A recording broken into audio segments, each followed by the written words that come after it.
ఈ ప్రాబ్లం చూడండి. an elementary particle of mass m and charge plus e initially at a very large distance is projected with velocity v at a much more massive particle of charge plus ze at rest.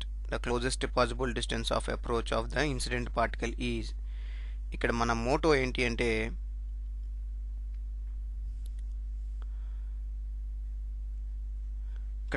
ఏంటి అంటే ఒక proton E plus అనే proton ఒక nucleus వేవ్కి project చేయబడింది. ఆ nucleus Ze plus.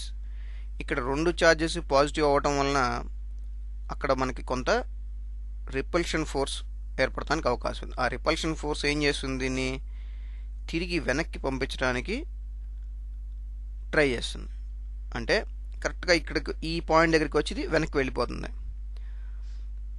ఈ closest distance ఎంత, అలా దగ్గరగా వచ్చి వెనక్కి వెళ్ళిపోయి ఈ క్లోజెస్ట్ డిస్టెన్స్ ఎంత అవ్వడానికి అవకాశం ఉంది అనేది మన క్వశ్చన్.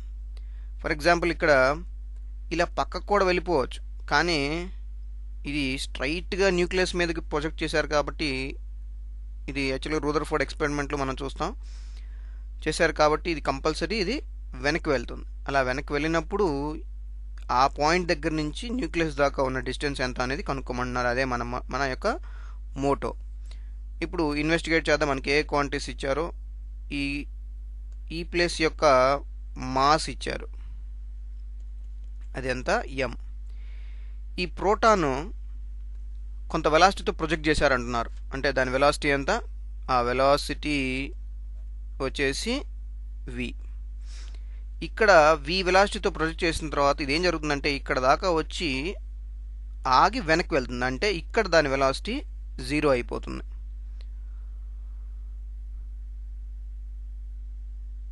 తరువాత ఈ ప్రోటాన్ మెయిన్ న్యూక్లియస్ ఇచ్చారు, దాని యొక్క ఛార్జ్ Ze ప్లస్. మనం కనుక్కోవాల్సింది ఆ క్లోజెస్ట్ డిస్టెన్స్ అన్నమాట. సో ఇప్పుడు మనకి రిజాల్వ్ చేద్దాం మనం ఏం జరుగుతుంది అనేది. ఇక్కడ ఈ ఎలక్ట్రాన్ కొంత వెలాసిటీతో ప్రొజెక్ట్ చేసినప్పుడు ఎలక్ట్రాన్కి కొంత కైనెటిక్ ఎనర్జీ ఉంటుంది. ఆ కైనెటిక్ ఎనర్జీ అంతా k = 12 mv².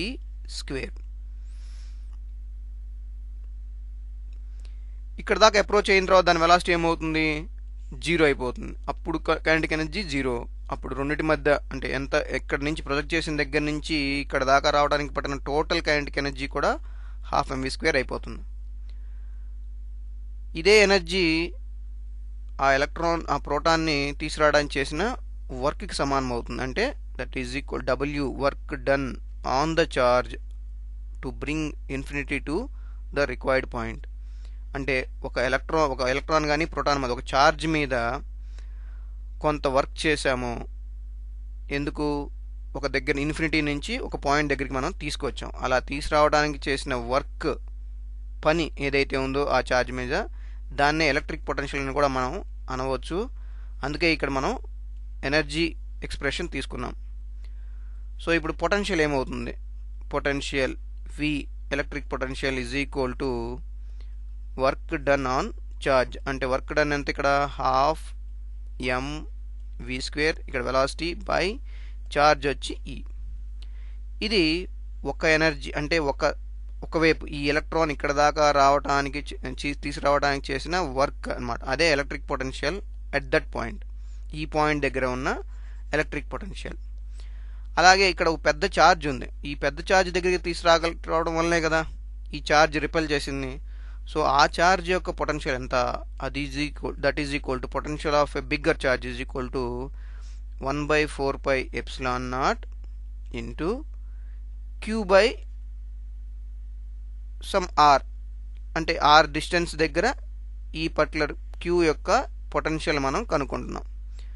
That is equal to 1/4πε0 into the పెద్ద న్యూక్లియస్ యొక్క ఛార్జ్ అంతా Ze బై ఎంత డిస్టెన్స్లో రావడానికి అవకాశం ఉంది, d అనే డిస్టెన్స్ రావడానికి అవకాశం ఉంది.